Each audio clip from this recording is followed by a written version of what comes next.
Hey everyone, Leader Dorset Spur back for another video. This is the third one in 24 hours. How lucky are you that I've put myself out to do a video? Now, in all seriousness, I'm away for work. I'm actually in Shoreditch in London, and I'm just waiting to go out for some dinner. So I thought I'd pull together my thoughts on yesterday's performance and what kind of comes after that. So first things first, I've got to say, well, I thought we had a good game. I thought we played very well. It was really interesting to see Dragusin come into the team. I thought he had a really good game, looked solid, looked really pumped.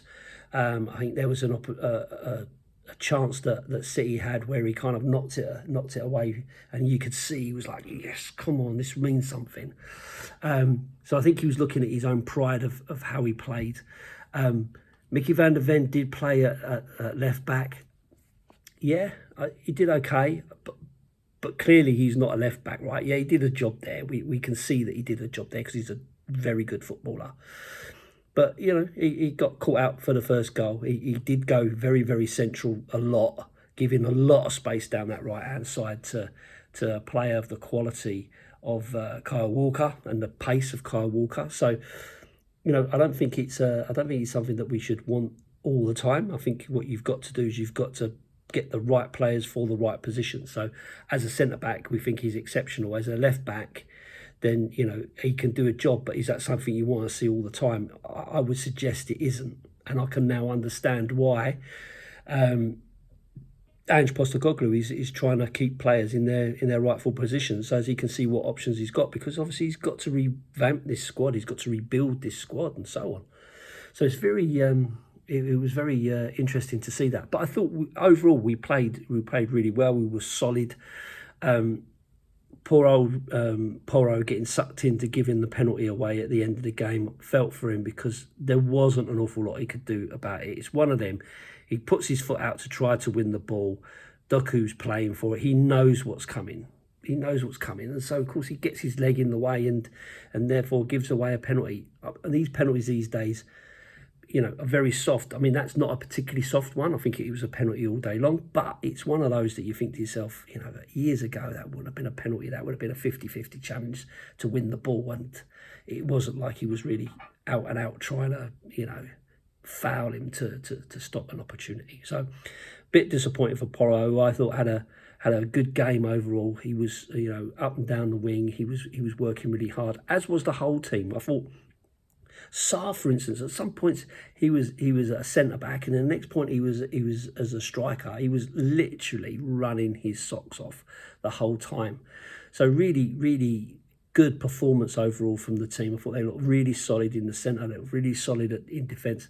But that front three is just crying out for someone who can just instinctively put the ball in the back of the net. So really disappointing. Overall, on another day, I think we could have got something out of that game. I really did feel that. I thought that City wasn't playing badly. I thought, some of their interplay and that was really, really good. And I think we matched really, really well. It made for a really interesting game. Son's opportunity right towards the end to bring us 1-1. If that had gone in, that could have been a whole different story. I felt like we were pushing and we were pushing and we were pushing, and it potentially could go our way. But I think Son running onto the ball like that with that amount of time to think about it, and with the form that he's been in, and the keeper standing strong, being big and standing up to it, I think that kind of just, I don't think he clearly didn't mean to miss it, and he clearly, wanted to get the ball in the net, but, it just wasn't to happen. And he had a couple of other opportunities as well. I mean, Bentancur had a good opportunity. Son tried to do a little scoop as well. Brennan Johnson put one into the keeper's legs. So I mean, there was some good opportunities in there. So I think there's a lot to be thoughtful about for that team. I think, if we can maintain those sorts of performances, then you can see that we're going places. But the depth of the squad just isn't there. It's just not enough to bring on that little change that's going to make all the difference. I thought Kulusevski clearly is better for us when he comes off the bench. I think when he starts, he's not as effective. I really do. And I think when he comes on like that, he was hungry for it. He was battling and stuff. But of course, you're taking out Bentancur, who is a silky smooth player. I thought was playing, fairly well. I thought he probably didn't deserve to come off at that point. But Ange has to make those decisions, and I just don't think there is the depth of squad in there that you can pick from. I mean, when you're looking at who they're bringing on to who you're bringing on, with all due respect to Skippy and Mikey Moore, versus sort of Doku, for instance, it's night and day, isn't it? So moving on to the other issue around it, I absolutely did want Tottenham to win, because I'm a Tottenham fan, number one, and I'm really not interested in whether Arsenal win the league or don't win the league. They've done it before, they'll do it again. And the time to stop them winning the league was when we played them. It's as simple as that. And the fact that we didn't puts them in that position where they can take it right to the final day. So if that's the case, that's the case, and we just have to suck it up. It's horrible, the idea of it, and thinking of them prancing around having a open top bus parade around where I'm at, literally not far from where I'm at now, would be unbearable, and you wouldn't hear the end of it for sure. But ultimately, that's not our problem, and I think that's where Ange is getting the ump about it, because every question from every media source is all about, do Tottenham fans want Tottenham to lose because they don't want Arsenal to win the league? And that must be really annoying, because your focus is on your team, right? He's not interested in what Arsenal are doing until he's playing them. He's interested in what Tottenham are doing and how he's going to take us forward. It's disappointing to hear him kind of calling it out as if it's against the fans. I think that's not really helpful. But I can understand it when you've got fans, shouting at him from the stands, and you've got idiots doing the Poznan and stuff like that. It's just really, it's not really helpful to the team. It's not really helpful to the manager. But it did seem a strange atmosphere in the stadium. There was lots of singing, but all the singing was about Arsenal, and that's not normal. We don't normally do that. Chelsea always sing about Tottenham, and West Ham always sing about Tottenham, and Arsenal always sing about Tottenham. We don't tend to do that. We tend to sing about our own team.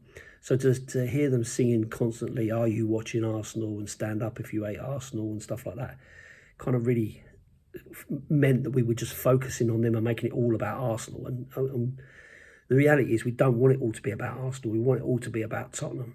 So yeah, I can understand why he got pretty upset about it. And I think it probably is a mentality thing. I think he's right. I think it's been forced down our throats, and social media does it, right? We're all talking about it. We're all talking about all this stuff. Even me, I'm talking about it constantly as well. I do these videos and stuff, and I can understand it, because we perpetuate this situation, and it makes it worse, because it will just be all over social media. Whatever the outcome.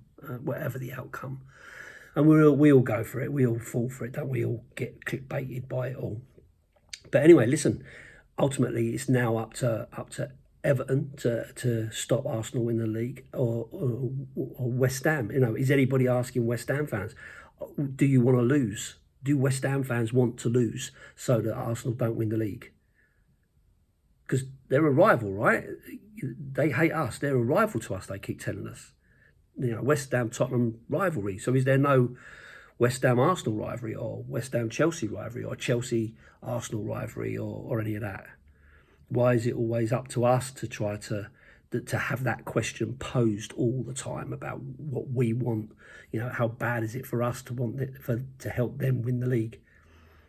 It's just clickbait, and I'm sorry, but we're all getting pulled in on it. But it is what it is. I mean, hopefully, top four wasn't on, in my view. I think that went a long time ago. We're on a terrible run.